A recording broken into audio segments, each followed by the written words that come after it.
So main event against a striker with a big name. This has got to be feeling good for this one.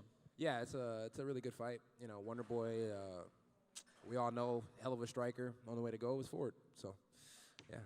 Is this what you're sort of looking for at this point? Just like, hey, I want fun fights that I know can entertain the fans, and I just want to focus on what I'm good at in striking and try and avoid the whole wrestling thing?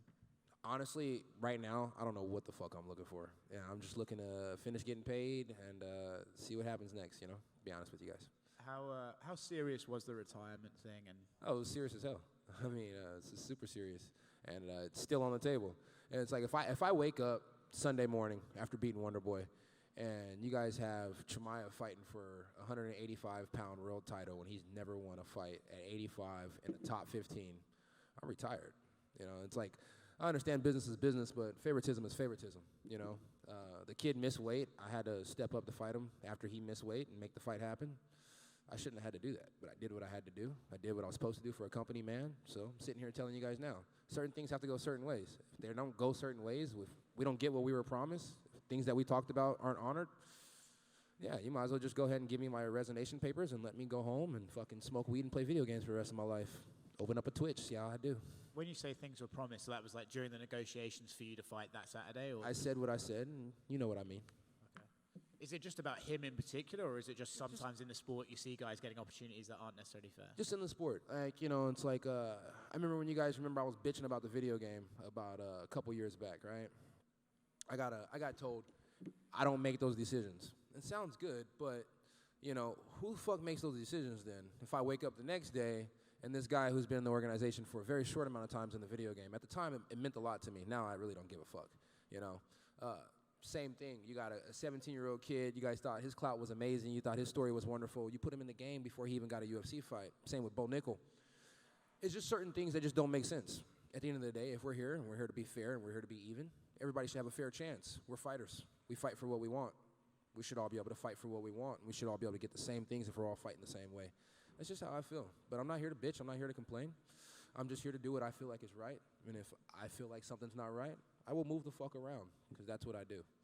And it's an interesting thing to discuss. I'm curious, was this something that you always felt and you were just like, no, or is it that last fight kind of put things in perspective, like, damn, I mean, people get favoritism here? I've always felt like this, but at the end of the day, I'm going to do what I'm supposed to do as a company man.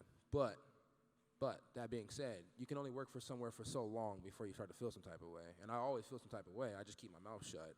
I think I work for a wonderful company. I think they're a fantastic company. I just think that sometimes things get done, probably not intentionally, just probably because it makes sense business-wise. But then for us fighters who are a part of the business, we get stooped on, we get fucked, and we tend to feel like, God damn, why did we get done like that? So maybe I'm just finally feeling like, why did I get done like that? But that being said, I'm not fucking complaining. I love where I fight. I love how much money I make. I love how often they let me fight. I don't have any true complaints. I just don't think that if I'm putting in this work and the next guy's not, he should get more than me. So with that said, Saturday, it's just, at the moment, are you just kind of like, I'll take it as it comes? Like, if they offer me a fight and I like that fight, I might take it. If not, is it just you have no real plan at the moment, or you're just sort of seeing how it goes? Yeah, no plan. I used to be a decent planner. You know, I used to like to plan a few things, be strategic if you must say so yourself. But no, now I'm at the point in time where I'm just kind of like, you know, whatever comes, comes. And if nothing comes, I'll sit at home, play video games, and smoke weed. The fight itself, how do you see this fight going? I know Wonder Boy is a guy you kind of wanted to fight for a while. How do you see the fight actually playing out on Saturday? Man, I've had plenty of visions on how I see the fight playing out, but ultimately the vision that just keeps staying there is for some reason there's a third round stoppage, you know, so we shall see. You know, it's Wonder Boy is a fantastic fighter. We all know he does wonderful things. He's very defensive. He does a good job of not getting hit, but I think around round 3 I'll start to hit him, you know, so. I think once I start to hit him, it'll be over. And I choose round 3 because I feel like that's the time, but whenever I start to hit him, the fight will be over. Did I see you just challenged Henry Cejudo to a grappling match? Yeah. Like you said, fun things, and that's a really fun thing. We were having a little back and forth the other day. I thought me and him were cool. He said he's reaching new heights, and so I said heels, and then he started talking about my wrestling. So now I'm up here thinking, and I'm like, you know what? A couple of my fans had a good point. I was picking on the only wrestler that I probably can beat. Me and Henry probably walking around the same weight right now. You know, he's probably like 200. You know, I'm actually probably lighter than Henry Cejudo right now. Think about that. I'm lighter than the 125, 135 champ. Yeah, I would knock Henry Cejudo the fuck out. So good thing we're not striking. And if we're grappling, I mean, he probably would throw me, but you know, just jiu-jitsu, you know, it's like if he doesn't stay away from these chokes, I'd probably choke his little ass out. You know, you've never seen a bowling ball get submitted, and I can submit a bowling ball, you know. It's like I'll squeeze my legs around that belly and make him pop. That boy will be shitting tamales out his ass. About time I got some laughs. There we go. Is that the message to the UFC? It's I want Wonder Boy, then Cejudo, otherwise I'm out of here? Yeah, I want Cejudo on one of those big jiu-jitsu matches that the UFC puts on every once in a while. I would love to do that. And then I actually shared a big, long post. I would like to do the UFC comedy night that they do every once in a while.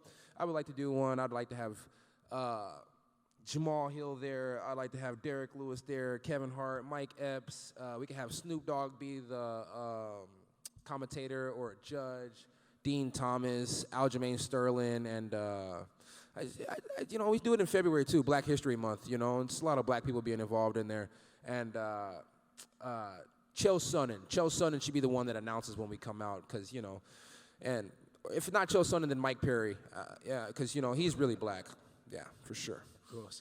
Shout out Mike Perry. Have you ever done stand-up before? No, not at all. But I mean, I sit down and crack a lot of jokes all the time, anyways. So, I mean, every fight I'm kind of standing up and joking, so it might be stand-up comedy a little bit there.